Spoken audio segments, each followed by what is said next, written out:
V9 న్యూస్కి స్వాగతం. నా పేరు కిరణ్ కుమార్. ఇప్పుడు హెడ్లైన్స్. విశాఖ రామ్నగర్ వద్ద ఈరోజు రెల్లి సాహితీ వేదిక జరిగింది. ముఖ్య అతిథిగా ఐఏఎస్ రిటైర్డ్ శర్మ గారు విచ్చేశారు. ఈరోజు వర్గీకరణ పుస్తక ఆవిష్కరణ ఆయన చేతి మీదుగా జరిగింది. నన్ను ఆశీర్వదిస్తూ నన్ను ముందుకు నడిపిస్తున్నటువంటి శర్మ గారు వారు నేటి ఈ కార్యక్రమానికి ఈ స్లమ్ ఏరియాలో ఈ మురికివాడలో పెట్టినా కానీ ఎంతో మానవతా దృక్పథంతో సారు ఇక్కడికి వచ్చారు. వారు ఏ యూనివర్సిటీలోనో లేకపోతే లైబ్రరీలోనో మరొక చోట వారితో ఇలాంటి కార్యక్రమాలు చేస్తూ ఉంటాం. అలాంటిది నేడు మన వీధిలో పితాందెబ్బ రెల్లి వీధిలో ఈ కార్యక్రమం చేయడానికి సారు అంగీకరించినందుకు ఒక స్లమ్ ఏరియాలో పెట్టాలి అనేది మా కోరిక. మరి ముఖ్యంగా కొన్ని సంవత్సరాలుగా మా ప్రజలతో నేను కోరుకున్న కోరిక మా పితాందెబ్బ రెల్లిని చూపించి ఎంత దీనస్థితిలో ఉందో ఈ వీధిని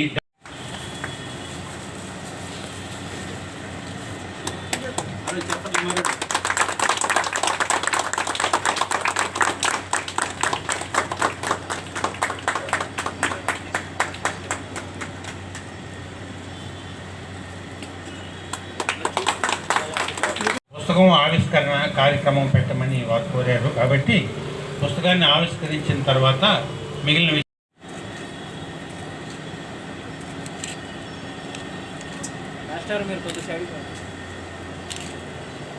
ఇది మంగళగిరి ప్రసాదరావు గారి పుస్తకం. ఇది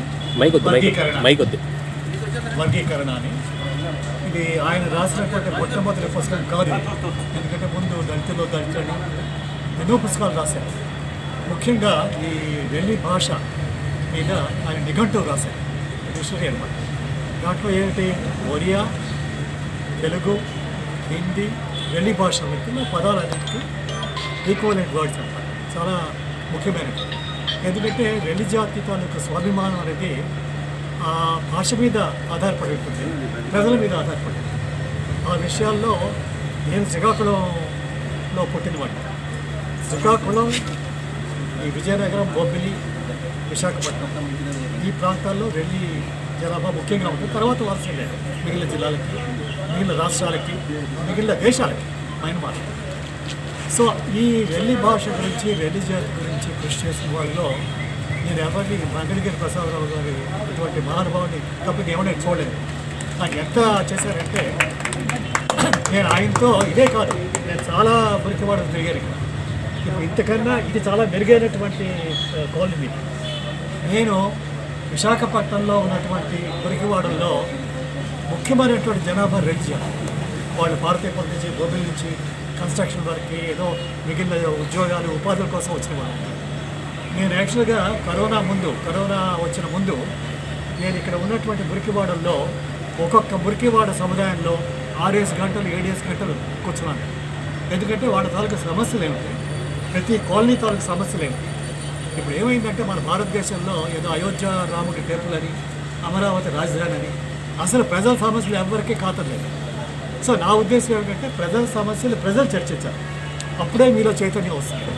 ఆ సమస్యలకి మన పరిష్కారాన్ని డిమాండ్ చేయాలి. ఒక ఓటు ఇచ్చినప్పుడు ఆ ఓటు తాలూకు విలువ ఏంటంటే నా సమస్యలు నాకు పరిష్కారం కావాలి. ఈరోజు ఇక్కడ ఉన్నటువంటి కాలనీ తాలూకు సమస్యలు ఏమిటి, ఆ సమస్యలకి పరిష్కారాలు ఏమిటి కావాలి, దాని మీద డిమాండ్ చేయాలి. అది ప్రజా మేనిఫెస్టో అని నేను ప్రోగ్రాము 2014 నుంచి స్టార్ట్ చేసి ఇక్కడ ఉన్నటువంటి స్లమ్స్ అన్నింటిలో చేశాను. ఇక్కడ మన వైజాగ్లో ఆల్మోస్ట్ 300-400 స్లమ్స్ ఉన్నాయి. నేను ఆల్మోస్ట్ ఆల్ స్లమ్స్ విజిట్ చేశాను. చాలా చోట్ల నేను 6 గంటలు 7 గంటలు.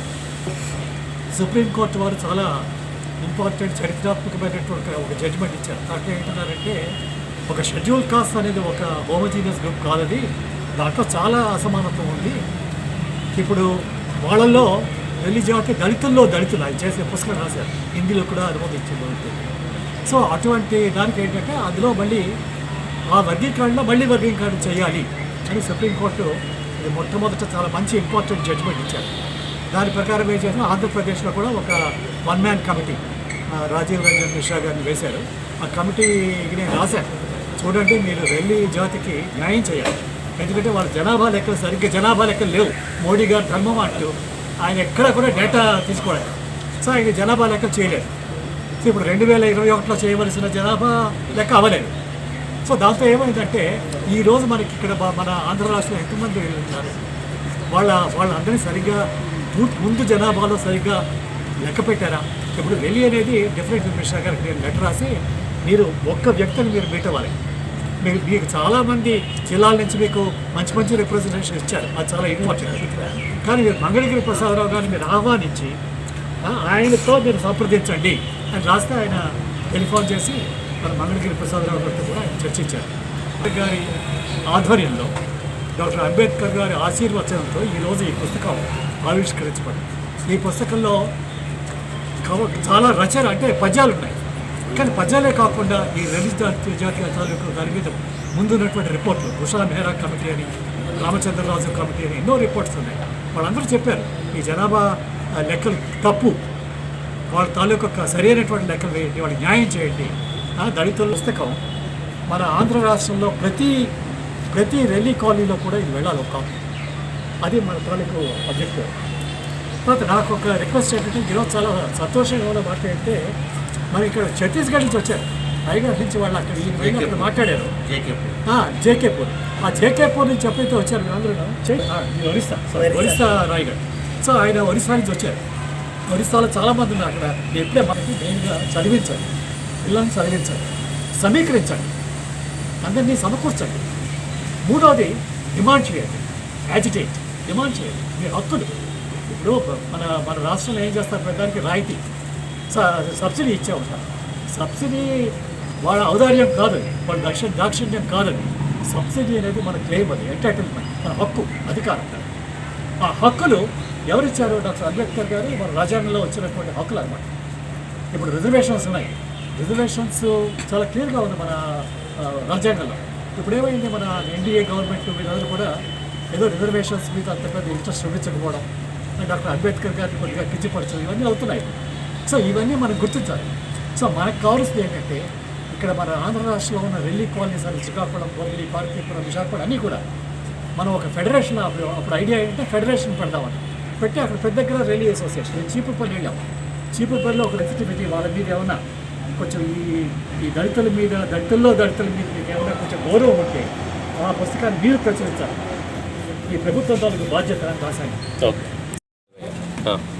ఈరోజు వక్రీకరణ పుస్తకాన్ని నేను రాశాను. ఇది నేను సార్ చెప్పినట్టుగా నేను నిఘంటువు డంపింగ్ యార్డ్ పుస్తకాలు రాస్తున్న తరుణంలో ఈ వర్గీకరణ ఇష్యూ, ఎస్సీ వర్గీకరణ ఇష్యూ ఉద్యమంగా తయారైంది. సుప్రీంకోర్టు వాళ్ళు జడ్జిమెంట్ ఇచ్చిన తర్వాత వర్గీకరణ చేసుకోవచ్చు, ఉభయ రాష్ట్రాల వాళ్ళు సీఎంలు చేసుకోవచ్చు అని చెప్పేసి వాళ్ళు తీర్పు ఇచ్చిన తర్వాత ఈ వర్గీకరణ ఇష్యూ పోరాటం ఎక్కువైంది. మాల గ్రూప్ వాళ్ళు, మాదిగ దండోరా వాళ్ళు, వీళ్ళ పోరాటం తారస్థాయికి వెళ్ళిపోతున్న తరుణంలో మరి రెల్లీల పరిస్థితి ఏంటి, థర్డ్ మేజర్ కమ్యూనిటీ అయినటువంటి రెల్లీల పరిస్థితి ఏంటి? రెల్లి, హడ్డి, గాసి, పాకి, చత్తెడి, చాచండి వగైరా 12 ఉపకులాలు ఉన్నాయి. సార్ చెప్పినట్టుగా ఈ 12 ఉపకులాలు రాష్ట్ర వ్యాప్తంగా ఇక్కడే కాదు, తెలంగాణలో ఉన్నారు, కలకటాలో ఉన్నారు, మయన్మార్లో ఉన్నారు, బంగ్లాదేశ్లోనూ ఉన్నారు. వీళ్ళని ఏ గవర్నమెంట్ పట్టించుకోవట్లేదు. గవర్నమెంట్ కానీ, మేధావులు కానీ, రాజకీయ నాయకులు కానీ, అధికారులు కానీ దళితులు అంటే మాదిగానే భ్రమపడుతున్నారు. అది భ్రమ మాత్రమే, వాస్తవాలు ఉన్నాయి అని తెలియజేయడం కోసం దళితులంటే మాదిగా, రెల్లి, అడ్డి, గాసి, పాకి ఇలా 59 ఉపకులాలు ఉన్నాయి. 59లో కేవలం మాదిగలు మాత్రమే డెవలప్ అయ్యారు విద్యా, ఉద్యోగ, ఉపాధి, రాజకీయ రంగాలలో. మిగిలిన 57 కులాలు వాళ్ళకి ప్రాతినిధ్యం లేదు విద్యలో కానీ, ఉద్యోగాల్లో కానీ. సామాజిక వర్గం రెల్లి కులాలని గవర్నమెంట్ వాళ్ళు గుర్తించాలి, అధికారులు గుర్తించాలి, రాజకీయ నాయకులు గుర్తించాలి, పవన్ కళ్యాణ్ గుర్తించాలి, చంద్రబాబు నాయుడు గారు గుర్తించాలి, వీళ్ళందరూ గుర్తించాలి అనే ఉద్దేశంతో, మేధావుల దృష్టిలోకి తీసుకెళ్లాలనే ఉద్దేశంతో నేను ఈ వక్రీకరణ పుస్తకం రాశాను. మేధావుల దృష్టిలో కంచె ఇలయ్య గారు ఉన్నారు, కట్టి పద్మారావు గారు ఉన్నారు, వజ్జా తారకం గారు లాంటి వాళ్ళు ఉండేవారు. మరి గతంలో జాసువా గారు ఉండేవారు. దళిత సాహిత్యంలో కూడా మాలల గురించి, మాదిగల గురించి వాళ్ళ మటుకు వాళ్ళే రాసుకున్నారు. కానీ వాళ్ళకంటే వెనుకబడి ఉన్నటువంటి పారిశుధ్య పనులు చేస్తున్నటువంటి రెల్లీల గురించి, రోడ్డు మీద పండు కాయ అమ్ముకుంటున్నటువంటి రెల్లీల గురించి వీళ్ళ కూడా స్పృశించలేదు. కాబట్టే నేను పట్టుదలగా రెల్లి సామాజిక వర్గం తాలూకా స్థితిగతులన్నీ రాస్తూ దళితులు రాశాను, రెల్లి కవితలు రాశాను, రెల్లి భాష రాశాను. ఇలాగా ఈ రెల్లి సాహిత్యం నాతోనే ప్రారంభమైంది. జరగాలి అధికారులారా, సీఎం గారు, పవన్ కళ్యాణ్ గారు అందరూ మొత్తం ప్రభుత్వం అంతా రెల్లీల గురించి ఆలోచించి వెనుకబడిన ఈ రెల్లీలకి న్యాయం చేయండి అని చెప్పేసి నేను ఈ వర్గీకరణ, వక్రీకరణ